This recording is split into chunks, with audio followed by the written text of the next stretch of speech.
같은 본문 말씀이지만 말씀 전하기 전에 잠시 기도하시겠습니다. 사랑과 자비가 풍성하신 하나님 아버지, 또 강도사 고시의 과정 중에 한 부분인 이 또 설교 말씀을 또 나눌 수 있는 시간 허락해 주심을 감사합니다. 이 시간 하나님만 찬양과 존귀를 받아주시옵고 이 부족한 종의 입술을 주관해 주셔서 성령님께서 주관해 주셔서 듣는 자나 전하는 자나 모두에게 은혜가 풍성한 시간으로 삼아 주옵소서. 예수님 이름으로 기도드립니다. 네. 같은 본문 말씀인데 김준영 전도사님께서 잘 전해주셨는데 저는 20절과 21절을 다시 한번 봉독해 드리면서 말씀 시작하겠습니다. 큰 집에는 금그릇과 은그릇뿐 아니라 나무그릇과 질그릇도 있어 귀하게 쓰는 것도 있고 천하게 쓰는 것도 있나니 그러므로 누구든지 이런 것에서 자기를 깨끗하게 하면 귀히 쓰는 그릇이 되어 거룩하고 주인의 쓰심에 합당하며 모든 선한 일에 준비함이 되리라. 아멘. 오늘 모두들 너무나 잘 아시고 또 여러 번 들어보셨을 이 디모데후서 2장 20절과 21절입니다. 제게 주어진 시간이 5분이라는 짧은 시간이라서 26절까지 못 살펴보고 두 절만 오늘 중심적으로 살펴보도록 하겠습니다. 오전에 또 노 회장님께서 말씀하셨듯이 우리가 영의 양식인 하나님의 말씀을 매일 먹습니다. 그리고 일상생활에서 몸의 양식인 밥이나 빵을 또 먹습니다. 특히 밥을 먹을 때는 한국인의 식사를 보면은 필요한 것이 다른 것도 많겠지만 그 밥상 위에 그 중에 중요한 것이 꼭 필요한 것이 그릇이 되겠습니다. 오늘 사도 바울은 우리에게 하나님 나라에서 또는 교회에서 다양하게 이렇게 쓰임을 받을 여러 종류의 그릇을 먼저 나열하고 있습니다. 금그릇, 은그릇, 나무그릇, 질그릇으로 표현하고 있습니다. 독자로서 이 20절의 다른 종류의 그릇을 읽게 되면 나는 과연 무슨 그릇일까?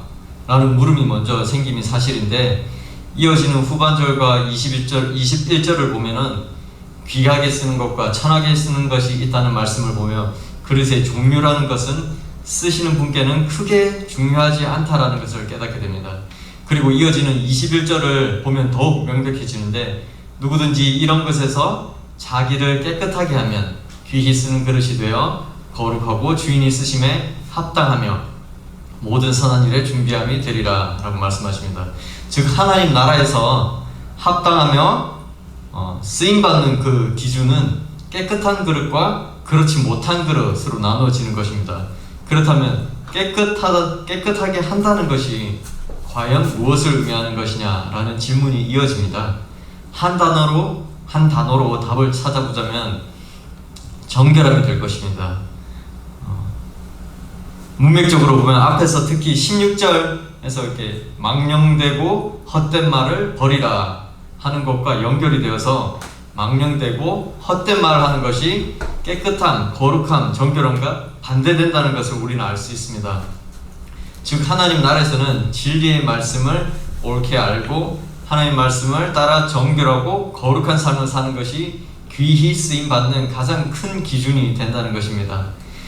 세상에서 성취했던 업적이나 능력이 우선시 되는 것이 아니라 하나님의 말씀을 따라 정결하고 깨끗하게 사는 자가 주인 되신 하나님께서 귀하게 쓰임받는 것이라고 강조하는 것입니다. 어떻게 보면 이 세상 원리와는 전혀 반대된다는 것을 알 수 있습니다. 세상에서는 쓰임을 받는 사람은 깨끗한 모습과는 무관하게도 업적이 많고 능력이 많고 물질이 많고 이런 사람들이 대부분인 것처럼 보입니다. 이로 인해서 세상 사람들은 자기 자신의 능력을 과시하고 인정받기를 위해 부단히 수고를 하고 있습니다. 그러나 하나님 나라의 쓰임의 기준은 우리 마음이 먼저 하나님을 따르고 신실하게 주님의 말씀을 순종하며 깨끗한 모습으로 하나님과 함께 하느냐에 달렸다는 것입니다. 이 자리에 계신 모든 분들 또 하나님 나라 확장의 일을 하면서 사역하고 계신 줄로 압니다. 현재 많은 교회에서는 외형적인 것과 사역자의 목회자의 능력에 많은 관심을 갖고 있음을 우리는 보면서 알 수 있습니다. 그러나 고린도후서 7장 1절에 보면은 그런즉 사랑하는 자들아 이 약속을 가진 우리는 하나님을 두려워하는 가운데서 거룩함을 온전히 이루어 온갖 더러운 것에서 자신을 깨끗하게 하자 라고 바울은 같은 맥락에서 전하고 있습니다. 하나님을 모르고 하나님을 두려워하지 않는 이 세상에는 온갖 더러운 것들이 많이 있습니다. 사역자는 물론 한 교회에 지체된 성도들이 이런 세상 원리에 휩쓸린다면은 정결한 모습에서 멀어지는 것입니다. 부디 저를 비롯해서 여기 계신 모든 하나님의 귀한 종된 여러분들은 이 세상을 두려워하지 않고 물질과 업적과 재능과 능력만을 중시하는 세상과 타협하지 않고 하나님을 먼저 경외하고 두려워하고 사랑하고 하나님 앞에 깨끗한 모습인지 살피시는 분 되시기를 축원합니다. 그러므로 그 결과 하나님께서 모든 선한 일에 준비시키시고 크고 또 아름답게 쓰시기를 소망하고 축복합니다. 아멘.